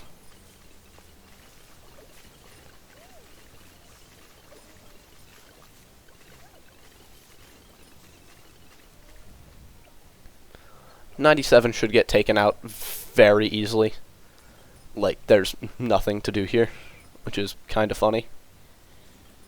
The Meteors will take him out, and then Psi and Condor should take care of the rest. For 98, same way we beat 94 and 96. When a large rush of MOABs is on the bridge, I have to stress large rush of MOABs, not just like one or two, because Condor will grab those, will for sure grab those. Just when a lot of MOABs are on the bridge, stun them. And then when things start to reach your left spike pile, just scream to take them all out. And do not use sabotage, we need that for 99. So here I stunned, and then when things started to reach the left spike pile, I just used a scream to clear them all up. It's fine if not all of the ZOMGs are popped yet. Normally there will be like 2 to 3 left. Here I only had 1, which is pretty good. But yeah, you should be fine. Your spike pile will still probably have to tank a lot. There's a reason we have it. This is gonna happen.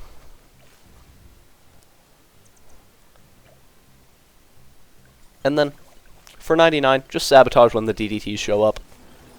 If too many fortified DDTs go on the bottom side, there's like a chance that isn't absolutely 0, but it's still very low that you lose. It's weird like that sometimes.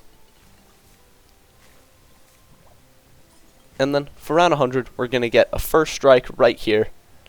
And then, what we're going to do is, after the Inferno Ring fires 2 meteors after it hits the spike pile.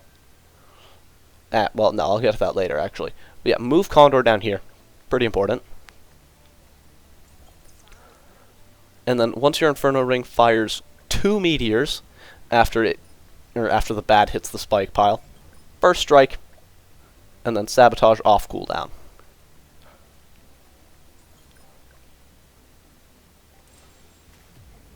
Here I messed up and screamed instead. That's going to end up killing me.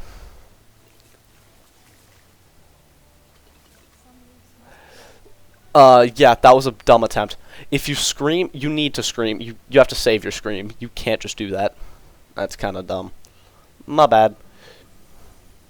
I don't know why I did that. But yeah, move your Condor down there. And once your Inferno Ring fires 2 meteors after the bad hits your spike pile, first strike, and then just sabotage as soon as it comes off cooldown, just to stall. Sabotage. And once the ZOMG layers pop, they should pop at exactly the same time. Just scream them. And boom. With that, you should now have your Ravine Black Border with Psi and Inferno Ring. Pretty cool strat. There are a few places to mess up, but hopefully you didn't. I hope this guide helped you out in some way. Have a nice rest of your day. and goodbye.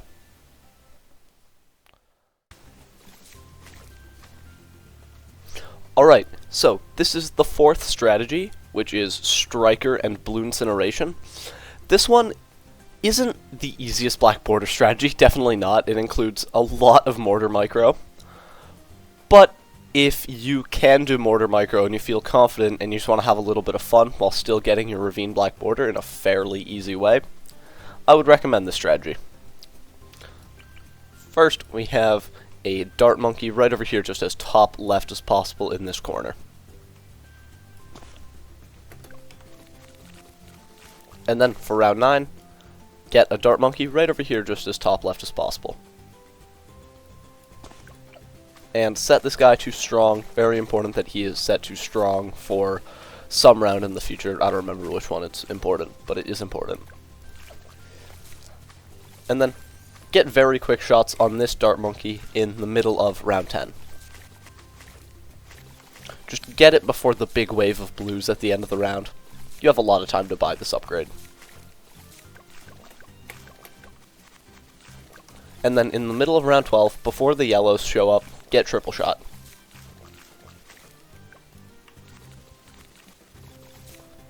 For round 14, get a... This is the 6th dart monkey? Yeah, get a 6th dart monkey right over here, inside this little area next to your other dart monkey. You should be able to fit it there. It's a pretty tight spot, but you should get it. And then get long range darts on your quick shots dart monkey. This will just make this round as RNG free as possible.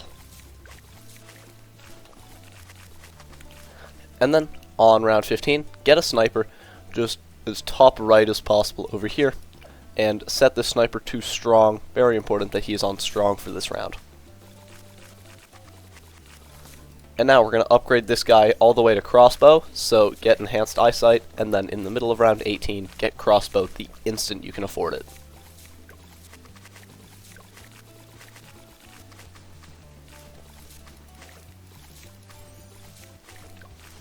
And then get very quick shots on 19.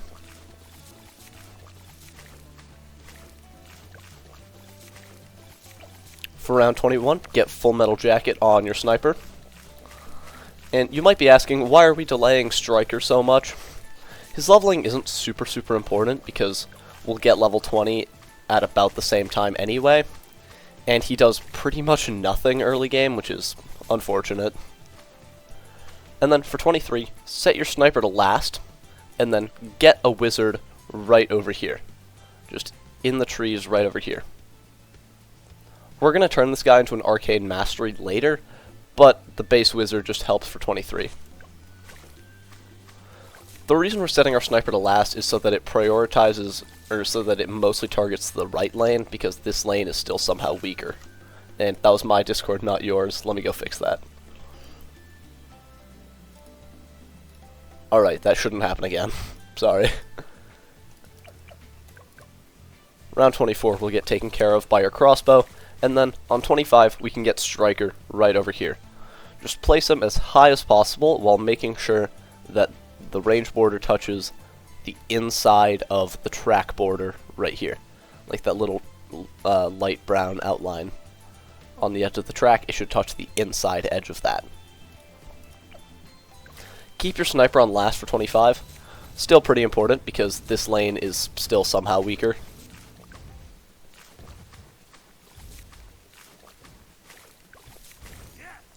For 26, set your sniper back to strong, and we're going to start upgrading this guy to an arcane mastery. So you get guided magic, and then for 27, get arcane blast. For 27, set your sniper to last, and then set your crossbow to strong, and then if there are any yellows making it past the crossbow, use Striker's level 3 ability to hopefully catch them. Your wizard should also make some pretty important snipes. But this is still mostly consistent, so it's not really like RNG in any way. Seems like I didn't have to use the stun. Sometimes I would have to. And then set your sniper to strong for 28 again. And now, we're pretty close to Arcane Mastery. After round 30, you should be able to get it. And from here, the early game is pretty easy. get camo on it just because, like, one of the main advantages of Arcane Mastery is that it sees camo. But yeah, the main reason it's good here is because it has very good coverage on every single lane, and it sees through walls, which is pretty good.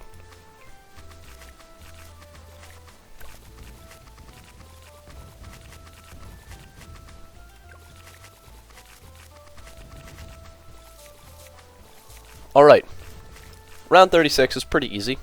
Just get a spike factory as low as possible here, while making sure that the range border just barely touches the edge of, or like the inside edge of the track outline here. Same thing as with Striker, but this time with the spike factory. Get this guy to smart spikes, set to smart, and then let's get another spike factory over here. Just like this. It should be able to see into this lane, while also the range border touches the inside of the track outline here, and to the outside of the track outline here. Set your Arcane Mastery to strong, and then use a stun that should hopefully go on the left side.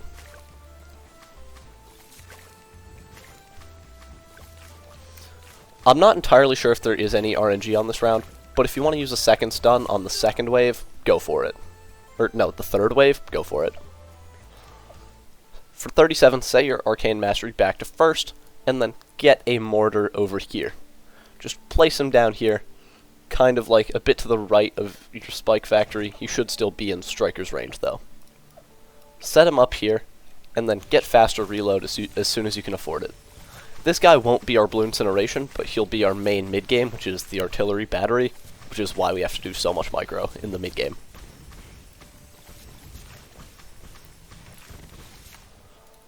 For 38, move your mortar over, and get bigger stacks on your spike factory.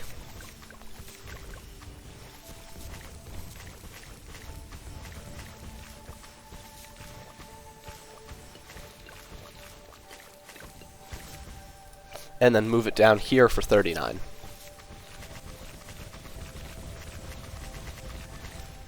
Alright, for round 40, the easiest solution here is just to get an Alchemist right over here and upgrade it to Berserker Brew, and then get rapid reload on your mortar.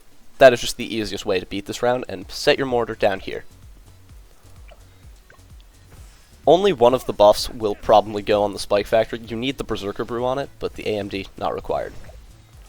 Stun when the Moab pops, and your mortar plus Arcane Mastery should take care of it.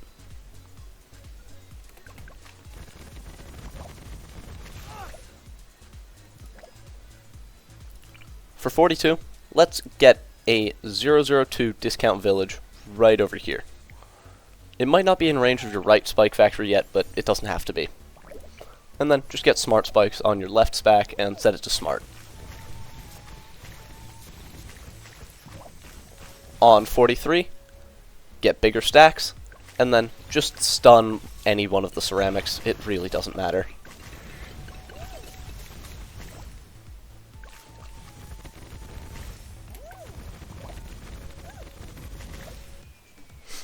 Alright, for 46, what you want to do, get spiked balls on your left spac, and then get jungle drums on your village. This should just make it as RNG free as possible. And then for 47, just stun any one of the ceramics. As with round 43, it does not matter. For 49, get spiked balls, and then right above your left spike factory, get a druid, and upgrade it to Druid of the Storm with range and attack speed. Heart of Vengeance. It gives attack speed. And now is where the mortar micro starts. Upgrade your mortar to heavy shells with Bloon Buster, and micro your mortar to be attacking the Moab, and also stun it. Up until round 82, this has significant mortar micro, but after that, there isn't much at all.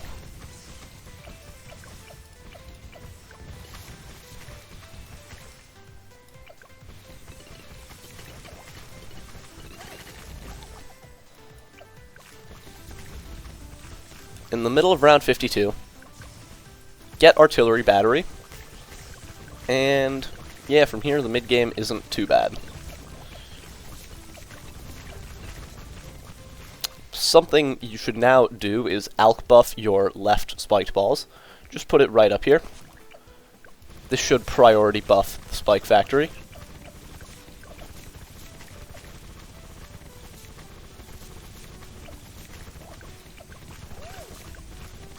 Personally, if you're microing the mortar, I would highly recommend doing it with a hotkey, but doing it with your mouse should just be fine. For 54, the easiest thing here is just set your mortar to the front and use the ability instantly, and that'll just win.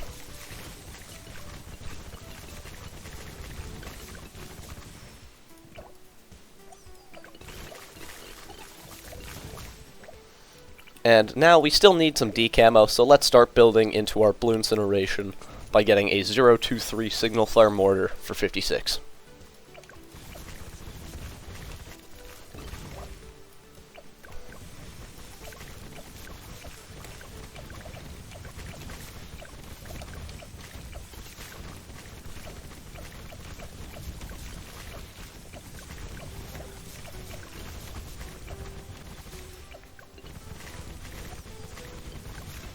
On 58, you don't actually have to micro your mortar at all if it goes on the left side, but if it goes on the right, I would recommend microing it. Or like, if the Moabs do. Usually more will go on the left, but here all of them decided to go on the right, which is kind of annoying. For 59, move your signal flare over, and we're just going to move this guy over for any round where there are camos. I'll tell you when those are, so don't worry about that. For 60, just artillery battery and stun it. And still micro a little bit.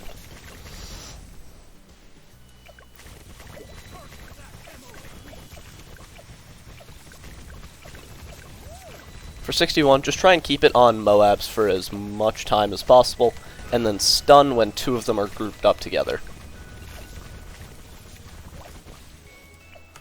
Get shattering shells on 62 and move it over.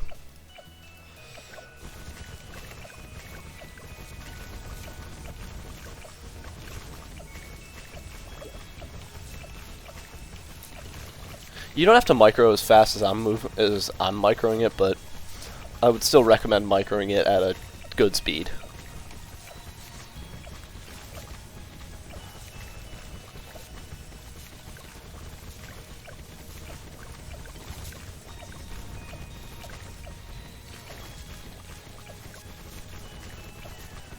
For 63, move your shattering shells over, even though there are no camos, just because it actually does a pretty good amount of damage to ceramics. The easiest way to beat 63 is just to move your artillery battery from the front to down here when the ceramics pass it. Pretty easy micro.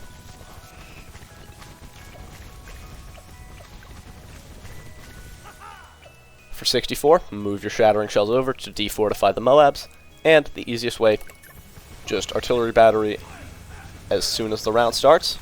Well, why is my spike factory on normal? I did not do that. And then artillery battery again with the artillery command. I don't know why my spiked balls is on normal. I don't think I did that. I probably did, but I'm just stupid.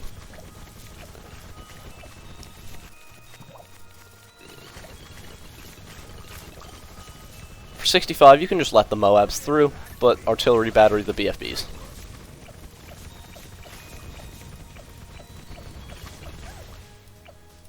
Move your shattering shells over for 66, just to defortify the Moabs. That was a terrible stun timing. If you want here, you can also use artillery command to reset your artillery battery and just wipe the round. But I decided to not do that for whatever reason. And also just note that your left side is stronger than your right side for now because we have the Druid, so keep that in mind when microing. Prioritize any right side Moabs over left side ones.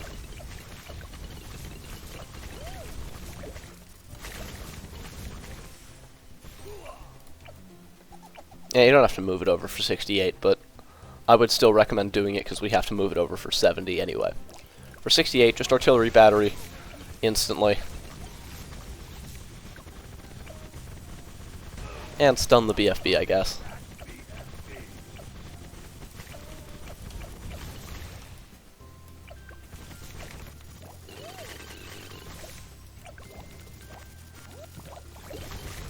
For 71, the easiest solution here by far.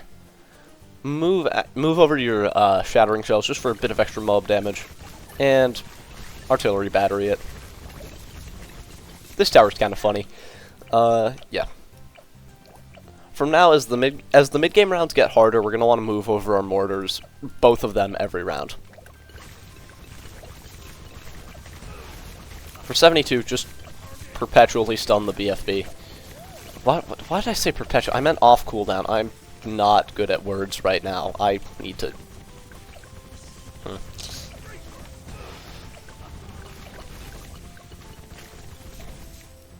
For 73, just artillery battery the Moabs. And then stun the BFBs.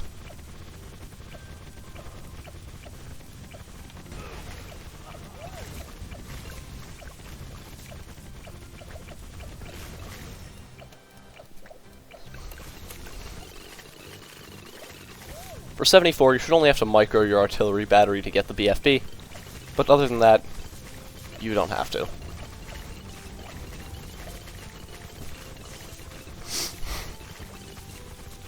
Alright, for 75, move both mortars over as usual. Stun when you see a fortified Moab behind the first BFB.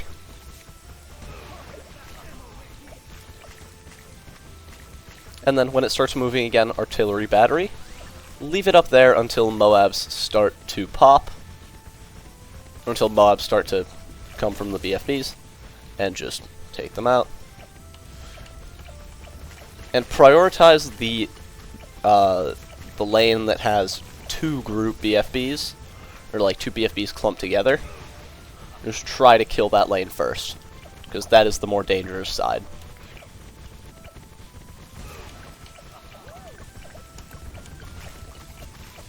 And keep stunning off cooldown, that is the safest way.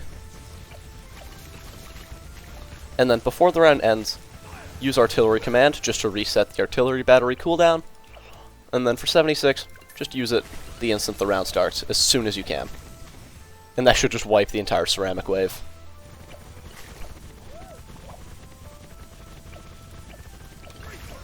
For 77, just take it one BFB at a time. That's probably the easiest way. Try to not overwhelm yourself by popping too many PFBs at the same time and losing. Once the BFBs have also fully split, you can just start ignoring the passive Moabs that it sends, because those aren't too much of a threat, and you have spike piles.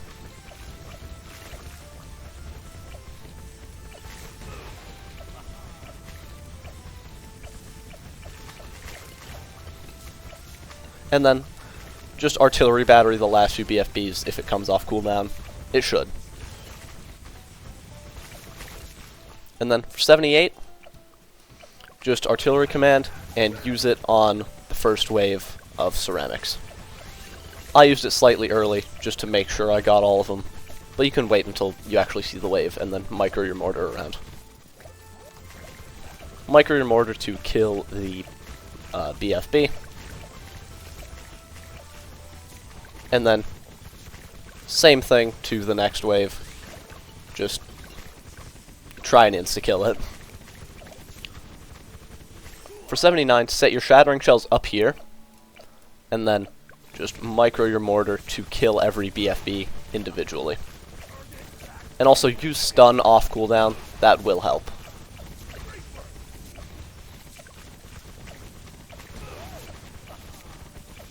Do not use an artillery battery here, though. We need to save that for round 80.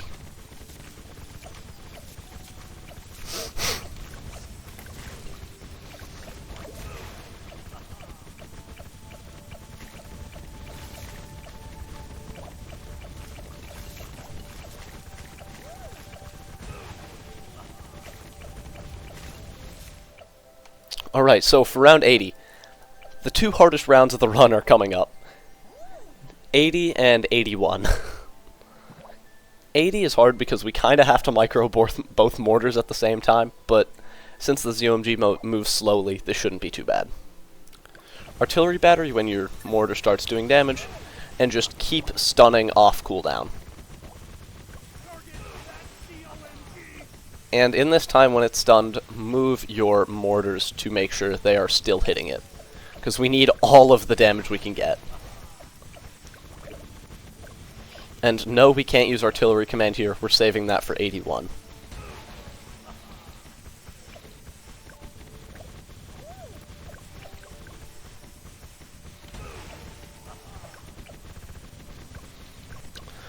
By the time your ZOMG is about to pop, it should reach the spike pile. When it starts hitting the spike pile and pops into BFBs, stun and artillery battery to just wipe it out as soon as you can. Your spike pile should survive. And then on 81, we're very close to affording the bloon incineration. So we're just going to try and kill as much of the round as we can as quickly as possible. Use artillery battery the instant it comes up, or artillery command, and then use artillery battery, just to get rid of these first few BFBs.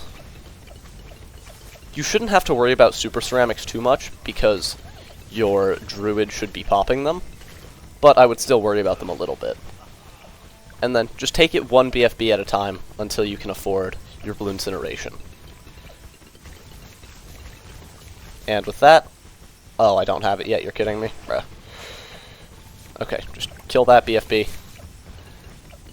Kill the ceramics. And boom, bloon incineration afforded. And then we're gonna just micro this guy to take everything else out. Also, artillery battery. You should probably do that. That's by far the hardest round of the run. From here, it's honestly pretty easy. The two spots we're going to use for our bloon incineration for the rest of the run are leaving it here on even rounds, and then leaving it here on odd rounds. And then something that makes your bloon incineration way better is just a simple 301 alch buff, so do that. And our artillery battery will remain here unless specified otherwise, just for extra cleanup. Blooncin should just spawn kill the BFBs.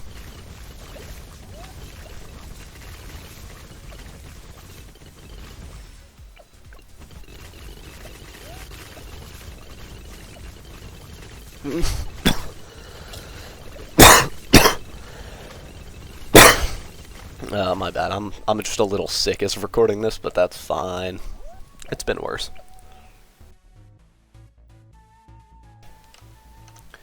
Anyway, for round 84, get a discount village up here, just a simple 002 discount. And then right over here, get a 024 relentless glue. Set to strong, very important that it is set to strong. The relentless glue will allow our Blooncin to spawn kill stuff even more, because it'll stun stuff while they're in the wall of fires, just letting it kill the ceramics easily as well. For 85, just stun off cooldown. Easiest way.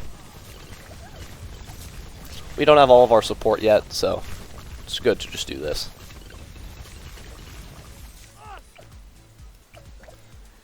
Now for 86, get two 204 Moab presses over here, set to strong. These guys will just make it so the bloon incineration, or stuff stays in the bloon incineration wall of fire for as soon as possible, or not for as soon as possible, as long as possible. As we've seen a lot today, I cannot English. I cannot properly English today.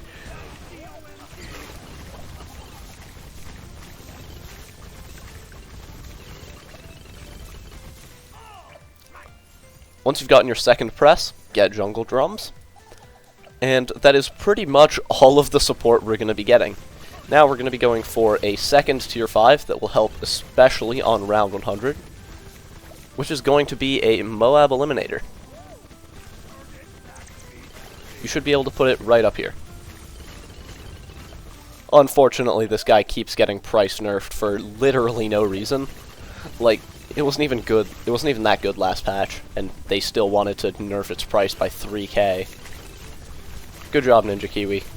Everyone appreciates this change.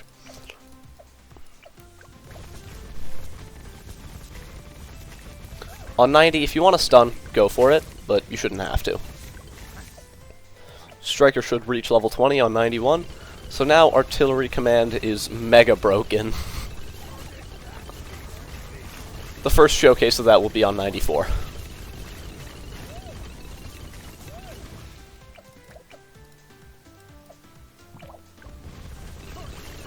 For any round that has ZOMGs from now on, the instant you start seeing the ZOMGs, just stun them.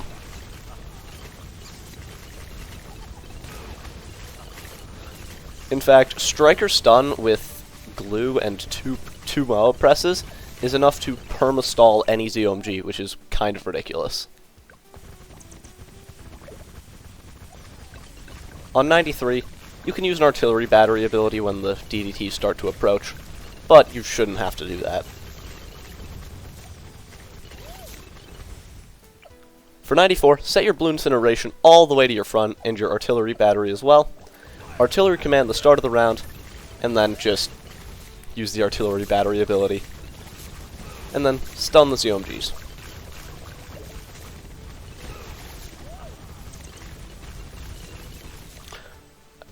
'94 is gone. 98 doesn't do much better, but yeah, kind of crazy. And then for 95, move your artillery battery back. 95 shouldn't be a threat at all because your spikes have built up large piles. So if you want to use an artillery battery or like a stun or whatever, go for it. Shouldn't have to though. That actually got closer than it usually does. For 96, move your Blooncin up there, and move your artillery battery up as well. Use the ability when you see Moab start to split, and then artillery command, and use it again. Everything is gone except for the ZOMGs, so what we're going to want to do is just stun them. Fairly simple.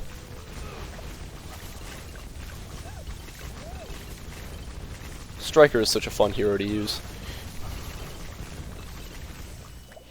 For 97, get Elim, and then just move your Blooncin over there, and move your artillery battery back to the normal spot. Once the ZOMGs are glued, just stun them. I wouldn't actually recommend using Elim until you have artillery command back up, because we need that for 98. And 97 is our way of stalling for it. Alright, 98 is going to get completely destroyed.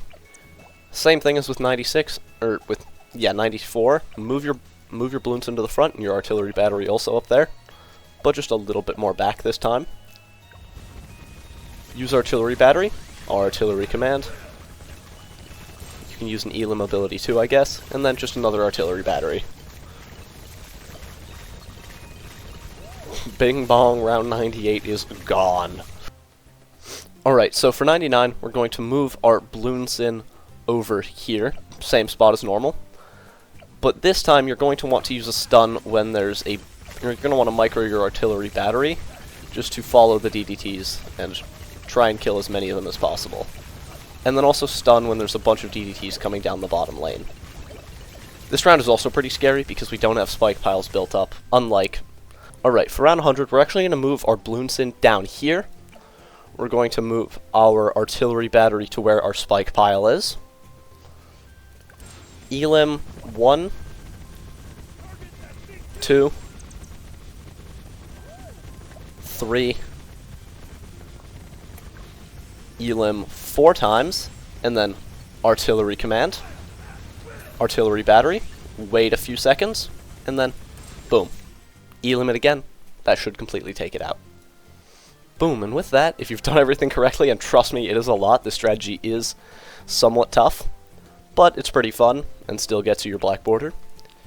You should now have your black border with Striker Jones, Bloons Incineration, Artillery Battery, and Moab Eliminator. Pretty fun and cool strat, but somewhat difficult to pull off. I hope this guide helped you out in some way. Have a nice rest of your day, and goodbye. And with that, we have all 4 strategies to beat Ravine chimps in a pretty cool, but still fairly easy way. I hope these guides helped you out. Thank you for 4,000 subscribers. Goodbye.